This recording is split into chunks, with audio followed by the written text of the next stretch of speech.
جو بجوڑ کے اندر دہشت گردی کا حملہ ہوا، جس میں ابھی پتہ نہیں چل رہا لیکن 40 شہادتیں ہو چکی ہیں اور کہتے ہیں 50 لوگ اس وقت بری طرح زخمی ہیں، تو میں ساری قوم کی طرف سے ان کے گھر والوں کے لیے، ان کی فیملیز کے لیے، بچوں کے لیے، ان کے بڑوں کے لیے، ماں باپ کے لیے جو شہید ہوئے ہیں، ہم سب آپ کے لیے دعا کرتے ہیں کہ اللہ آپ کو ہمت دے، طاقت دے، صبر دے اس مشکل وقت سے گزرنے کا، اور ساری قوم آپ کے ساتھ ہے۔ جب ساری آپ کی resources, intelligence agencies, security forces, ان کا صرف ایک ہی مقصد ہو کہ ملک کی سب سے بڑی جماعت اس کو کسی نہ کسی طرح ختم کیا جائے، ہر قسم کے ان کے اوپر کیسز کیے جائیں، ان کو جیلوں میں ڈالا جائے، ان کے گھروں کے اوپر حملے کیے جائیں، ان کے رشتہ داروں کا پتہ چلواؤ، ان کی بزنسز بند کرو اور کسی نہ کسی طرح ان کو ختم کرو۔ جب ایک حکومت کا ساری توجہ ادھر آ جاتی ہے تو وہ کیسے، جو نظر آ رہا ہے کہ دہشت گردی بڑھتی جا رہی ہے، وہ کیسے اس کا مقابلہ کرے گی؟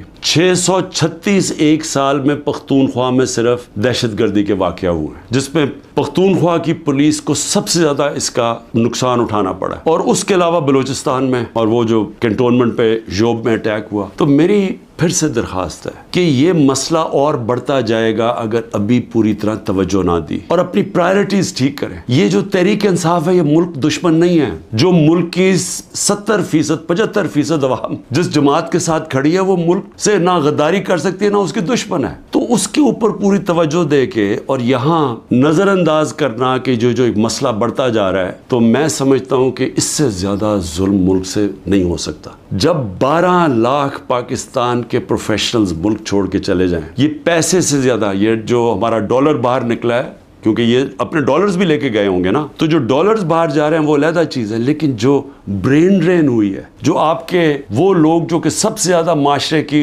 اٹھانے میں ان کا ہاتھ ہوتا ہے، پروفیشنلز کا، وہ جب ملک چھوڑ کے جا رہے ہیں، بزنس مین وہ ملک چھوڑ کے جا رہے ہیں، جو آپ کے ڈاکٹرز ہیں، ہاسپٹلز میں جو ڈاکٹرز ہیں، جو اسپیشلسٹ ہیں، جب وہ ملک چھوڑ کے جا رہے ہیں، تو مجھے بتائیں ملک کا کیا مستقبل ہے؟ اور وہ اسی لیے ہے کہ کسی کو سمجھ ہی نہیں آ رہی ملک جا کدھر رہا ہے، کہ ایک پارٹی کو ختم کرتے کرتے سارے ملک کے ادارے تباہ کر دیے۔ کسی ادارے کے اوپر لوگوں کو اس وقت اعتماد نہیں ہے۔ FIA کو تو لگایا ہوا ہے کہ جی کسی نہ کسی طرح پکڑو عمران خان کو اور یہ PTI کی لیڈرشپ، کسی طرح سائفر پہ پکڑ لو۔ یہ نہیں پتا کہ سائفر جتنی سائفر پہ بات ہوتی ہے تو ساری انگلیاں ان کے اوپر آتی ہیں۔ نون لیگ کے ڈیفنس منسٹر نے بھی کہہ دیا ہے کہ جنرل باجوہ نے تو ہمیں پہلے سے بتا دیا تھا کہ میں یہ گورنمنٹ گرانے لگا ہوں۔ اس نے تو یہ کہا ہے کہ اگر کرونا نہ آتا تو یہ تو 1 سال کے اندر گورنمنٹ گر گئی تھی ہماری، اور پنجاب تو وہ پہلے گرانا چاہتے تھے، اس کے بعد کہتے تھے تم سینٹر بھی لے لو۔ ہمیں تو یہ پتا تھا کہ سازش ہوئی ہے، لیکن یہ بھی ایک اور سوال اب اٹھتا ہے کہ کیسے کوئی آدمی جو گریڈ 22 کا ایک آفیسر ہے، کیسے وہ کس فورم پہ فیصلہ کرتا ہے کہ کون سی حکومت رہنی چاہیے، کون سی جانی چاہیے؟ کیا بند کمرے میں اتنا بڑا فیصلہ ہونا چاہیے جس کی اتنی بڑی قیمت قوم ادا کر رہی ہے؟ آج 14 مئی کو پنجاب کے الیکشنز کانسٹیٹیوشن کے مطابق سپریم کورٹ آرڈر کرتا ہے، گورنمنٹ مانتی نہیں ہے۔ اسی وقت مجھے ویسے افسوس سے کہنا پڑتا ہے کہ سپریم کورٹ کو اس وقت اپنی ریٹ قائم کرنی چاہیے تھی۔ ہمیں افسوس ہے کہ انہوں نے اس حکومت کو آئین کو توڑنے کی اجازت دے دی۔ جب آپ نے ان کو کوئی ایکشن ہی نہیں لیا تو اس کا مطلب گورنمنٹ اور تو چوڑی ہو گئی، اب تو کھل کے کہہ رہی ہے کہ اگر سپریم کورٹ فیصلہ بھی کرتا ہے ملٹری کورٹس پہ ہم مانیں گے نہیں۔ جو اس حکومت نے کیا ہے، عورتوں کے ساتھ جو کیا ہے، پہلے تو یہ چھوڑے نا کہ ہمارا دین کیا کہتا ہے کہ کیسے کیا رویہ ہمارا ہونا چاہیے اسلام میں عورتوں کے ساتھ۔ اس کے بعد ہمارا جو کلچر ہے، میں بار بار لوگوں کو بتاتا ہوں کہ میں جب پہلی دفعہ باہر گیا پاکستان سے تو میں حیران ہو گیا، اس طرح کی عورتوں کی عزت باہر نہیں ہے، مغربی معاشرے میں نہیں ہے جو کہ ہمارے معاشروں میں ہے۔ اور جس طرح عورتوں کو سڑکوں پہ گھسیٹا، جس طرح ان کو جیلوں میں ڈالا، جس طرح ابھی تک جس طرح عورتوں کو جیلوں میں رکھا ہوا ہے، اور میں یعنی حیران ہوں کہ کیا ڈاکٹر یاسمین کسی یہ بلڈنگ جلانے میں تھی ملوث؟ کیا عالیہ حمزہ تھی؟ کیا طیبہ تھی؟ کیا صنم تھی؟ کیا ختیجہ؟ انہوں نے کوئی بلڈنگ جلائی ہے؟ ان کو اتنی بڑی سزا کہ 80 دن سے یہ جیلوں میں ہیں، اور بھی عورتیں ہیں۔ کوئی جیو فینسنگ میں کوئی عورت مل گئی، اس کو پکڑی جیلوں میں ڈال دیا، اور ان کے بچے ہیں، اور اس کے باوجود ان کو جیلوں میں رکھا ہوا. یہ کون سے معاشرے میں ہوتا ہے؟ اور یہ پرامن احتجاج تھا. پرامن احتجاج آئین ہمیں حق دیتا ہے. یہ پاکستان کا قانون نہیں توڑا تھا کسی نے. اس سے بڑا ظلم کیا ہو سکتا ہے کہ 50% آپ کی آبادی آپ ان کو پالیٹکس سے باہر نکال دیں، جبکہ وہ شرکت کرنا شروع کر دی تھی. ایک سیاسی شعور پیدا ہو گیا تھا جس میں عورتیں کیا، بچے، نوجوان، بوڑھے.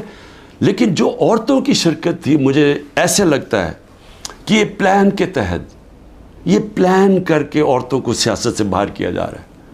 جس طرح انہوں نے اوورسیز پاکستانیز کی ووٹنگ کینسل کروائی، ہم نے جو ان کو ووٹنگ رائٹس دلوائے تھے. ہم نے حضرت امام حسین کی شہادت سے کیا سیکھا؟ تو جب پتا تھا کہ وہ پوری کی پوری فوج سامنے کھڑی ہے، پیچھے نہیں ہٹے، جھکے نہیں. اور جو ان کی شہادت تھی، جس طرح علامہ اقبال کہتے ہیں کہ صدیوں تک مسلمان جب کھڑا ہوتا تھا ظلم کے خلاف، غلامی کے خلاف، تو وہ لا الہ الا اللہ اور امام حسین، حضرت امام حسین کی جو شہادت تھی وہ ہمیشہ یاد رکھتا تھا. وہ جو پتہ ہوتے ہوئے ایک انسان کو کہ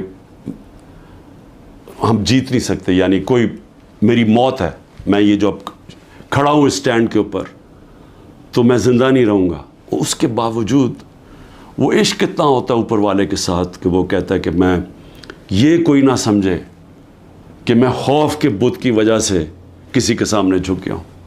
اور یہ ہوتا ہے کہ جو انہوں نے بیج بو دیے کہ ہمیشہ مسلمان دنیا میں ظلم کے سامنے جب لوگ کھڑے ہوتے ہیں تو ان کو یاد آتا ہے وہ اس قربانی کا. یزید نے کیسے یہ ظلم ہونے دیا تھا، وہ کیوں کامیاب ہوا؟ کیونکہ کوفہ کے لوگ اتنے خوف زدہ تھے. اس نے اپنا گورنر، ظالم گورنر کو رکھا تھا وہاں، اس کے ظلم کی وجہ سے وہ اتنے سہمے ہوئے تھے، وہ اتنے ڈر گئے تھے یزید کے ظلم سے کہ وہ نکلے نہیں.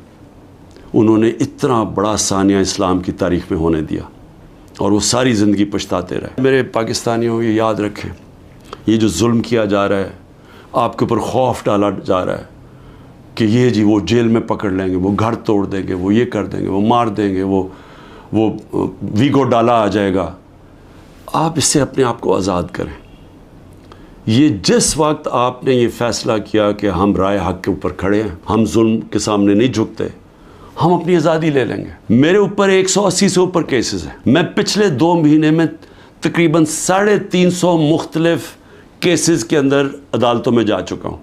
ایک دن میں 19 کیسز کا میں نے سامنا کیا اور میں یہ کرتا جاؤں گا. ہو سکتا ہے کہ میں نہ کر سکوں، یہ مجھے جیل میں، کیونکہ پوری کوشش کریں جیل میں ڈالنے کی، میں اس کے لیے تیار ہوں.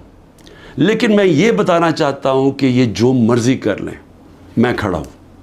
میں کسی صورت یہ ان کے حربوں کی وجہ سے، ان کے ظلم کی وجہ سے میں کسی صورت ان کے سامنے جھکوں گا نہیں. اور میں یہ چاہتا ہوں آپ بھی، ساری قوم فیصلہ کر لے کہ ہم یہ ظالم کے سامنے نہیں جھکیں گے اور انشاءاللہ ہم آزاد ہو جائیں گے.